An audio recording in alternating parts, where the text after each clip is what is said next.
কোনোদিন বাবার মুখ ছাড়া ঘুমায় নাই। আজকের একটা ওরা কেমনে ঘুমাইলো? ওদের বাবার পূর্ণতা কে দিব? ওদের বাবা তো আর ফিরে আসবো না।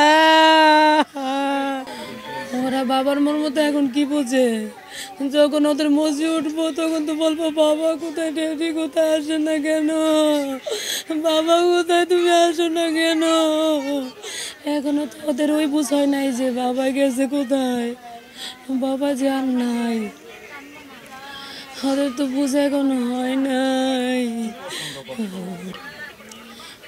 বাবাই দিন নাই রাত নাই ওদের নিয়ে নিচে ঘুরতে যাইতো, রিক্সায় ঘুরতে যাইতো প্রতিদিন।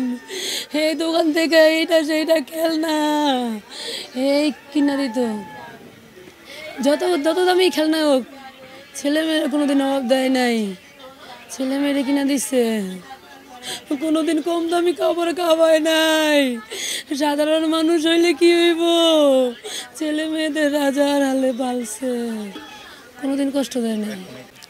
ওদের বাবার পূর্ণতা কে দিব? ওদের বাবা তো আর ফিরে আসবো না। ওদের বাবার পূর্ণতা তো আর আসবো না। 10টা বাজে উনি বেরোইছে, 12টা বাজে আমার বোনের কাছে ফোন দিছে, উনি অ্যাক্সিডেন্ট করছে, হাসপাতালে ভর্তি। তখন আমার সাথে কিছুই বইলা বাইরে হয় নাই। রাত্রে লাস্ট কথা হয়েছিল, আমার কলিজারে আমি কি সুন্দর বিছনা পাতায় দিলাম, আমার কলিজায় ঘুমাইলো। এই ছেলেটা বাবার বুক ছাড়া ঘুমায় নাই। কালকে বাবাই যে পর্যন্ত খেলতেছে, আমি সব কিছু ঠিক করে দিচ্ছি। গরম লাগছে, এসিটা ছেড়ে দিচ্ছি। বাবারে বলে, বাবা চল আমরা মুর্শিদের ভিতরে যাই খেলি। বাবাই বলতেছে ছেলে মেয়েদের। তারপর বাবাই গিয়া লুঙ্গিটা, বাবা বলে, বাবা তুমি নিয়ে দাও। বাবাই লুঙ্গিটা হয়তো সব খেলনা নিয়ে মুর্শিদের ভিতরে দিল। আমার কলিজায় কি সুন্দর করে খেললো রে আল্লাহ। বাবাই ঘুমাই রইলে, বাবাই ক্লান্ত হয়ে গেছে। বাবা ঘুমাই রইল, আমি মেয়েটারে ঘুম পাড়াই দিচ্ছি। আমার ছেলেটা বাবাই ঘুমাই রইল, ওই পিঠের ভিতরে হেলান দিয়েই খেলা করতেছে, অথচ ঘুমই পড়ে যাচ্ছে। অথচ বাবার বুক ছাড়া ঘুমাইলো না। বাবাই গুইরা আমার বাবারে কোলে লইয়া বুকে লইয়া ঘুমাইলো। মুহূর্তের মধ্যে দেখলাম আমার মানিকে ঘুমাই গেল গা। কোনোদিন বাবার বুক ছাড়া ঘুমায় নাই। আজকের একটা ওরা কেমনে ঘুমাইলো? তো ঘুমায় নাই, খালি ছটফট করছে। ওরা তো বলতে পারে না, ওরা তো অবুঝ এখনো বাবা কি জিনিস, এখন তো বলতে পারে না, কিন্তু খোঁজে বাবারে। ওদের মনটা ঠিকই চলে।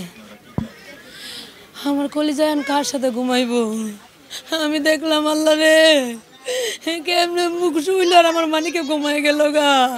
আমি কই, আল্লাহ কি সুন্দর করে বাবার বুকে ঘুমাইলো রে। আমার এই স্মৃতি, আমার মানিকে ওইসব কে দিব?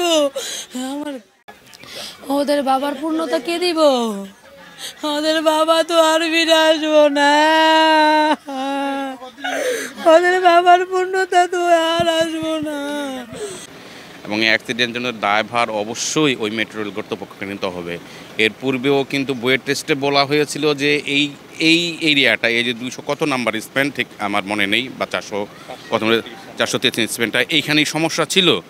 সমস্যাটা তারা এই ত্রুটিটা না সারিয়ে এটা যেন তেনভাবেই এটা তারা চালাচ্ছিল।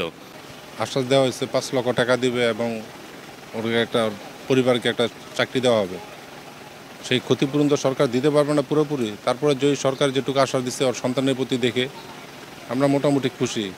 এভাবে যে ও বাড়িতে আসবে আর এভাবে যে ওকে আজ আনবো, এটা আমি কখনো কল্পনা করতে পারিনি। আর এভাবে যে আমাদের ছেড়ে চলে যাবে, তাও কোনোদিন কল্পনা করি নাই। তো